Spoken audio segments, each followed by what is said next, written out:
sorts of archaeological artifacts and sites and unusual quirks, anomalies, if you will, in America. And probably right at the top of the list in terms of terrestrial archaeological enigmas and mysteries is what's going on in Marion County, Illinois. It's strange. And over the years, for you longtime listeners, you'll know that I have discussed this with earlier guests. It's a question mark. It's a puzzle. It's a mystery. Is there really something in Illinois that is so mind-blowing that it literally turns our history books, not inside out, but turns them into junk in terms of what came when? Now, we're not talking chicken and egg. We're talking about ancient European and, well, Middle Eastern cultures firmly, certainly here at one time or another, and leaving amazing treasures in their wake. We'll find out more now with Harry Hubbard, who has been involved with this for, we're going to find out how long now. Welcome to the program, Harry. It's a pleasure to be on your show, Jeff. When did you start first sinking your feet into this bottomless pit in Marion County, Illinois? The abyss. I first purchased, I had been a book collector for quite some time, and I purchased the Mystery Cave of Many Faces book back in winter of 1993, I believe it was. The Mystery Cave of Many Faces. Yes. Is this the same thing you ultimately ended up with that the topic of our discussion is centered on? Yes, sir. Okay. And it had been mentioned in several other books, books written by David Hatcher Childress, books written by other people. And so I had seen it written about and advertised, so I purchased it and read it and thought it was fascinating. And no one could crack the script on it. And then I eventually met who became my research partner, Paul Shafranca, who was quite fluent in several ancient languages. He speaks 8 languages fluently. And I had been studying ancient alphabets myself, and he actually cracked the script of what was on the stones. And it turned out to be a vernacular form of Latin. Interesting. Latin going back quite a ways. Yes, sir, to probably the 1st century BC. All right, that's quite a ways. There are actually stones that are dated in the Roman AUC time. They date from 753 BC, what we would call 753 BC, but they call it AUC. So they actually date 753 BC? I mean, that's a legitimate date as we know it? Well, they actually have it 731 AUC. But that, still, it's way back there. Oh, yeah, there's one tablet, we call it the Numerius tablet. It is featured in the Etruscan Volume 1 video and workbook, and it's quite a spectacular. It's like an occupational application for a stonecutter. Okay. He gives his name, his place of birth, and his date. Right. And there's just no way these things were brought in modern times. No, actually, we've had them forensically tested, and they test out to plus 1,800 years, plus 1,600 years. Here in America, if you get over the 400-year slump, then you're pretty much home free. And if something checks out, plus forensics can't give you an exact date of manufacture, but they can give you a before-present, and all you do is jump over the hurdle, and then if it's got a date on it, or given the characters who are mentioned on the tablet itself, you can pretty much hone in on when that tablet was manufactured. Okay, so you read the book Mystery Cave of Many Faces around 1993. What happened next? Well, in summer of 93, Paul had thought that he'd cracked a tablet, and in summer of 93, the phone started ringing off the hook. All these scholars and PhDs had been working with these tablets for years and years, because the gentleman who first found the tomb in 1982, had been selling the stones virtually all around the world. And I remember that part of the story from earlier conversations. Right.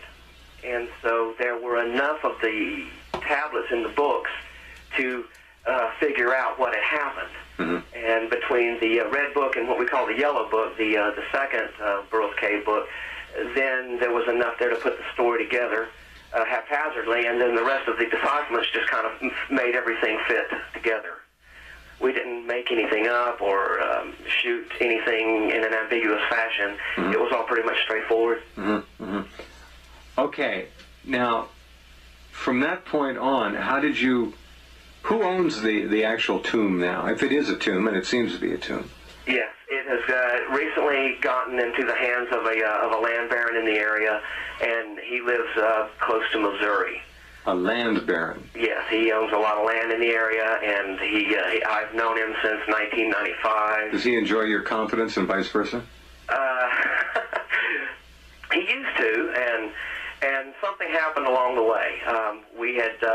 I had a good rapport with him 10 years ago, but and up till maybe as little as less than a year ago, and he had purchased the land. I believe it was in 2001, and I've just been showing him more information and more data, trying to bring him up to speed, and we aren't dealing there.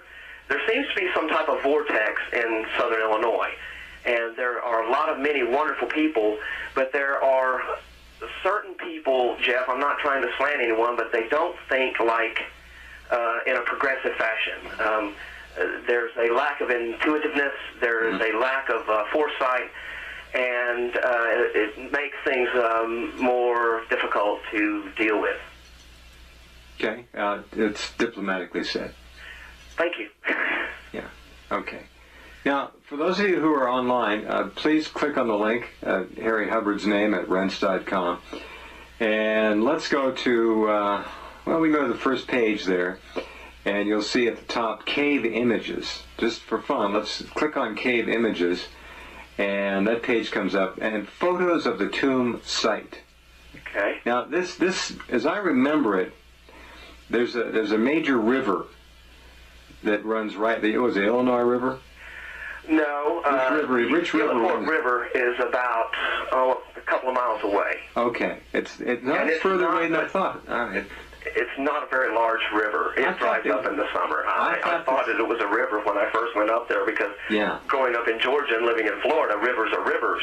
Right. And you hear Skillet Fort River. Oh, well, that must be a river, like the Chattahoochee or the Coosa or something. And you get there and it's like a big ditch. Right. And that's a river in Illinois. So okay. I had some strange impression in mind that this cave was on the banks of a meaningful river, but it's okay. I did too. Yeah. I did too. All right. So we can take a look at the photos of the tomb site, and we're going to actually go into a lot of detail with this. It's an amazing story, and the images in the area of R1. What is R1? R1 stands for Ravine Number 1, and that is the ravine that when I first went to Illinois in November of 1994, the reason I went is because Mr. Burroughs had denied us any photographs. All he wanted to do was sell us artifacts. Mm-hmm. And I did purchase several from him, and he just kept bringing in boxes and boxes of these artifacts. I'm like, no, you need to hang on to these because we busted the script. We know what this is. We need to just, you need to keep all these together. And but that wasn't to be so. And so when I went to Illinois in, I think it was late October or early November of 1994, I rented an airplane, and I had already been in touch with local real estate brokers who had hooked me up with other local people. And I flew around the area in an airplane, and I had my video camera, and I was videotaping out of the airplane window. And it made me very sick. I hurled quite profusely in the back of that airplane. Yeah. And because when you're looking at a viewfinder, it's bouncing around, it just really made me awfully sick. And so the R1 ravine was the first ravine that I decided to go down into after we landed. And searching for the needle in the haystack, I was at the haystack. Okay. And if you look at the photographs there, you will see what later became known as the hominy holes. This particular site was printed in both the Mystery Cave book and the Rock Art Pieces book back in the early 90s. Mm-hmm. And they had Russell Burroughs inside these two portals. Mm-hmm. And up behind on the top of this ledge, the area is just loaded with these type of rock shelters. And this one was, the top two pictures are actually pictured in both of the books with him in them. And you can tell by the way that they were photographed that one of the photographers that went with him to this site was at night. How tall are the openings? That right there that you see is about 3.5 feet. Okay. Out at the very edge of the ledge is probably about 5 feet. And up beyond that, on top of the ridge there are several of these, what we call the hominy holes. All right. We'll explain that in just a moment. Stand by. We'll be back with Harry Hubbard and look at images in the area of R2 as well. And if you just joined us, please click on Harry Hubbard's name or go to the website, which is IllinoisMysteryCave.com. And indeed, it is a mystery. We've looked at images in the area of R1 under photos. We're going to look at R2 now. So there are a number of these. They look like shelters. What do you make of them? Well, it doesn't appear that they are cut by water because they actually go into a perpendicular manner as to which any water flow, either modern or ancient, would have gone. Right. And several of them are clearly hand-hewn. R1 has 1, 2, 3, 4, 5, 6 of these shelters. And R2 has 2 large ones. Actually 3, but 2 large ones. And in the area surrounding to the area north, there are other large shelters. Many of them you can stand up, walk around in. They're the size of a small apartment. Mm-hmm. And they're all over. Mm-hmm. I have explored probably 50 of them within a mile and a quarter of the tomb site. Not exactly evidence of an advanced civilization, but something. Right. Well, there are mounds in the area also that, and some of the old timers there in the area said that if you went to the Skillet Fort River and you dug down 30 feet, that you would find an ancient culture that was advanced. I never did that, didn't have the resources to do it, but many of the local people have just incredible artifact collections, museum quality, thousands and thousands and thousands of artifacts. All with writing on them or some symbolism? Not so much. I would say new or late New Stone Age, mostly. Very nice axe heads, well executed. Appreciation of art form. I have seen elephants carved out of bone that were found in mounds in Illinois, yes. Elephants in the Wild West. Yeah, the Wild Midwest, yes. Closer to the Wabash River, actually, but not so much right in our immediate area, but closer to the Wabash. But these go back to a time when elephants were on the North American continent, or were these imports? That would be speculation. I wouldn't know, sir. Right. All right. Okay. Well, we've looked at some of those images. Now, on the page link, cave images, we have cave interior maps and so forth and so on. I want to go back to Mr. Burroughs for just a moment. I did speak to him on the program once, and I don't recall the conversation.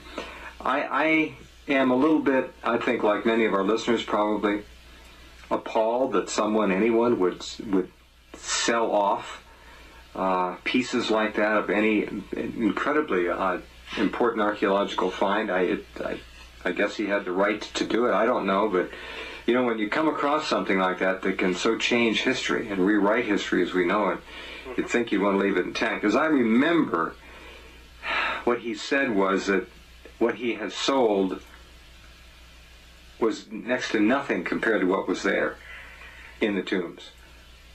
He's probably correct about that. Nevertheless, there are several collections that do add a large portion back to the puzzle. He never had permission to be on the property. Whoops. And he actually found this by correlating the points given in 2 different treasure atlases. One treasure atlas gave directions from the east. One of them gave the directions from the west. Well, he deserves a little credit then, I guess, right? Yeah, very little.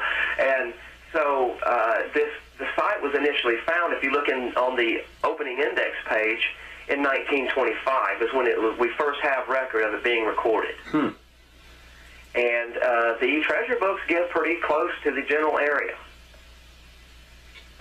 And they are very popular treasure books. Some of the artifacts that I have seen via pictures in the past, as I recall, were gold gold, precious stones, carved beings, carved animals, lots of writings, which appeared to be some kind of glyphs, but now you're suggesting that at least what has been analyzed so far was a vernacular form of Latin. Correct. The majority is a vernacular form of Latin that borrows Greek and Phoenician letters, a type of writing of Latin that dates back to 500 BC in the Faliscan, Oscan, Etruscan, Central Italian alphabets. But quite readable. Well, yes, but they're agglutinative root stems. It's like noun, verb, action, subject, action, subject. It's not like we speak today. Okay. But there also is a large portion of Egyptian hieroglyphs.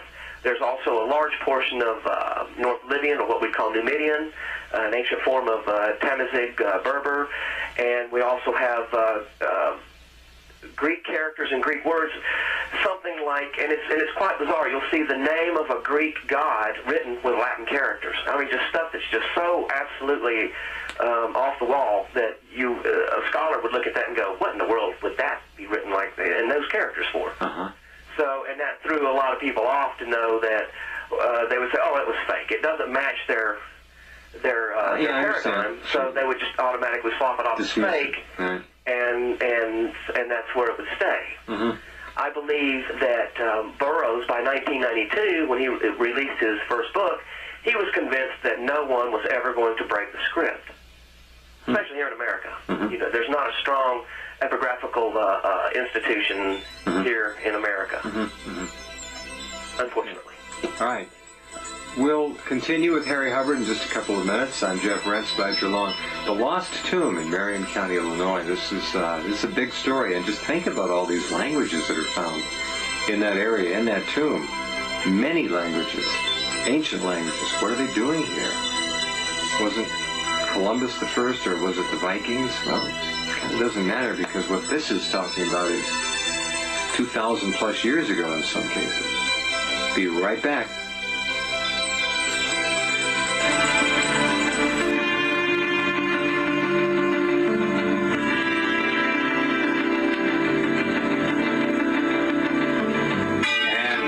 Images, pictures, and descriptions from the Lost Tomb. Photos of the tomb site, we've looked at those. We're going to look at cave interior maps now. Now, this is a very interesting part of the story, and my guest, Harry Hubbard, will go ahead and narrate. All right, Harry, go right ahead. I want to ask everyone who can to click on that cave interior maps. We're going to see a number of hand-drawn maps of the inside of this very long, it's more or less a straight-in deal. It's not full of 8,000 curves and twists, but it's a big deal.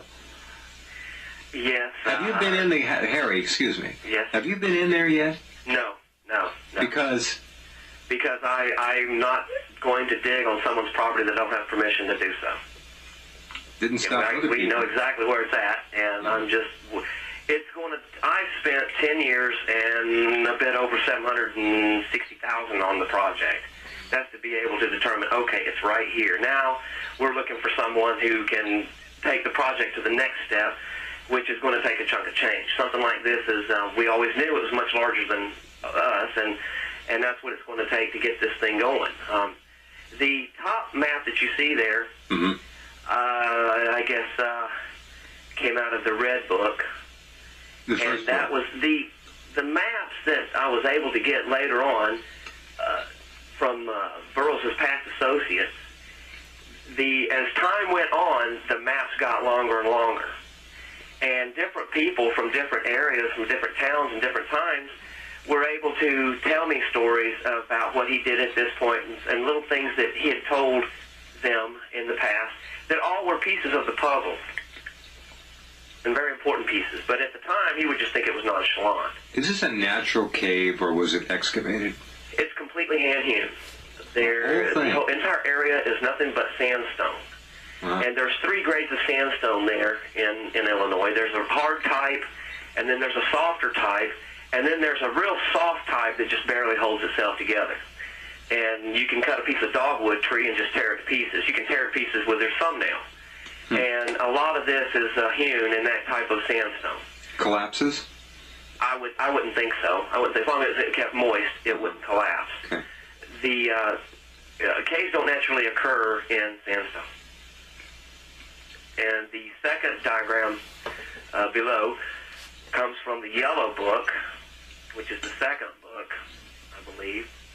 And then we have another one coming from, let's see, I'd have to read down there. 3-1. On page 106, yeah, that came from the second book also. And then if you scroll on down, you'll see actually some color photographs that I was able to obtain out of the file cabinet of Jack Ward. After he was deceased many years, his family and I connected, and I was able to go, they allowed me to go through his files. And then these two pictures came from those files. And there's a lot of speculation. You can click at the bottom, and you'll see like a head, like an ox head, as figure 6. And if you want to see better pictures of it, you have to go down to the bottom and click down there, and you will see more modern, more detailed pictures. And I give the best description that I can, coming from the angle of the way these were taken with a 110 camera and a flash. And going by where the numbers were and how they situate themselves, evidently he took a picture and the flash went off.